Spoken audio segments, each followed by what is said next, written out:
Mr. Daniel Padilla nakatanggap ng unexpected gift galing sa isang girl na kanyang minamahal ngayon. But before that, let's go. if you haven't subscribed yet to my YouTube channel, please don't forget to like, share, and subscribe at hit mo na rin ang notification bell for more showbiz updates. Of course, bago tayo magpatuloy sa ating updates for today's video, nais ko pong pasalamatan kayo for always watching and trusting this channel. Thank you so much sa inyong laging panonood at palagi ang pagsubaybay sa mga updates po natin. Maraming salamat po. Kamakailan lamang ay tumanggap ng award si Miss Kayla Estrada sa ABS-CBN Win Bigs at 21st Gawad Tanglao.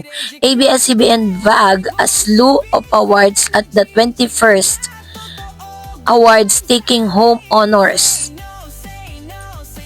across news, entertainment, and lifestyle categories. Kapamilya News Program and personality were recognized. TV Patrol was named as the best news program at TV Patrol Express as the best innovative news program.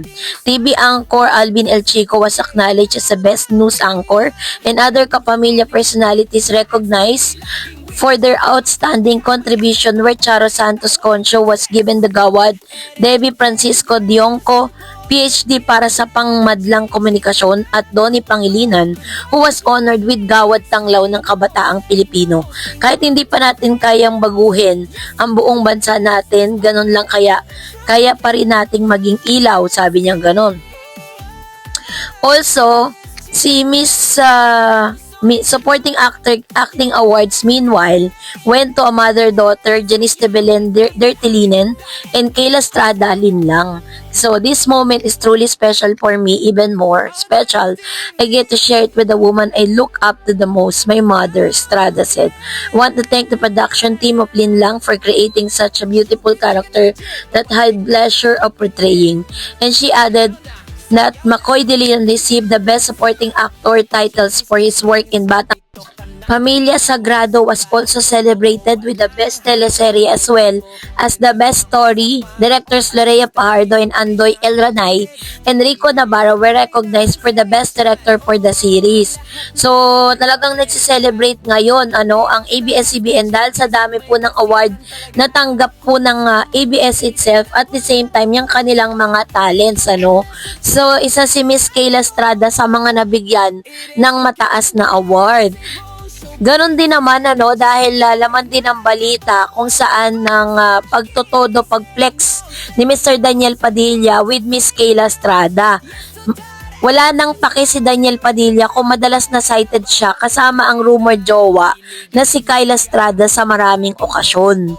Pinag-uusapan noon ang sighting sila sa movie date sa Rockwell at pati na ang pagsundo niya sa aktres sa taping ng Kapamilya Christmas Special.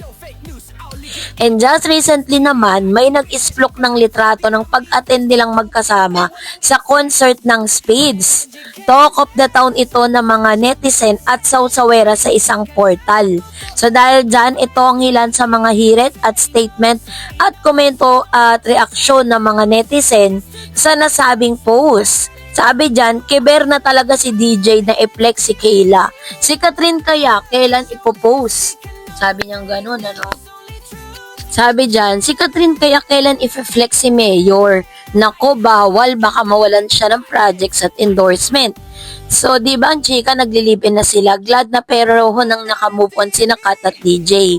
So, kasabay po nito ay usap-usapan din ang ilan sa mga naging post ni Miss Janice de Belen sa kanyang Instagram stories kung saan ay pinagawan, save mo Kayla, Janice de Belen, pinagawan ng bracelet si Daniel Padilla. Customize kasi yung bracelet at nakita nga yung pangalan nitong si Daniel. Kabilang si Daniel Padilla sa pinagawa ng customized bracelet ni Janice de Belen. Ang aktres ay ina ng girlfriend ngayon ni Daniel na si Kayla Estrada. Ipinost niya sa IG ang order niyang customized bracelet para sa family and friends.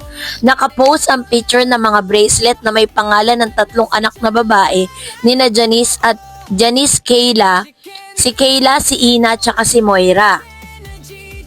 On a separate post ng account sa Instagram ng shop, ay picture ng bracelet na may pangalan ng mga celebrity friends ni Janice na sina Candy Pangilinan, Mina or Camina Villarroel at Jelly de Belen. At sa ikatlong picture ng set of bracelet na in-order ni Janice, makikita ang isa doon na may nakalagay na DJ. Obviously, initial ito ng pangalan ni Daniel. Matagal na raw pinagawa ni Janice ang mga bracelet. Hinintay din daw talaga nung paggawa ng bracelet ang 100% confirmation para sa bracelet na may nakalagay na DJ. I like that it's DJ instead of Daniel. Kung kanya nga yan ha, plus one of our growing, we may never knows. Cause my Migs and Jake's names of the boyfriends of the daughters, and now one of the daughters have DJ, so at least okay na malamang accepted na talaga si Daniel sa pamilya ni Janice. According po dun sa shop na nag-post is matagal nang pinagawa ni Miss Janice de Belen yung bracelet na ito, which means hindi lang pala ngayong buwan na talaga masasabi nating nagkamabutihan si Kayla Estrada at saka si Mr. Daniel Padilla. Yung mga panahon na naiispatan silang dalawa na magkasama pagkatapos nilang magkaroon ng parang magkatrabaho sa incognito. Doon pa lang, totoo nga ang hinala ng mga netizen na there's something special between them. Meron na talagang namamagitan sa kanilang dalawa. Kaso nga lang, mas naging showy, no, itong si Daniel kasi nga pinopost niya na parang hinahayaan niya na makita ng mga tao na magkasama sila. Hindi na kailangang ilihim pa. Tapos si Kayla naman nagpo-post na din siya ng mga my day niya sa Instagram, yung mga Instagram stories niya kung nasaan sila ni Daniel. Hindi man si Daniel ang pinopost niya, pero pag pinost naman ni Daniel yung kanyang IG, parehas ng IG stories ni Kayla. So ito po ay nagpapatunay at nagkukumpirma patungkol sa estado ng relationship nilang dalawa.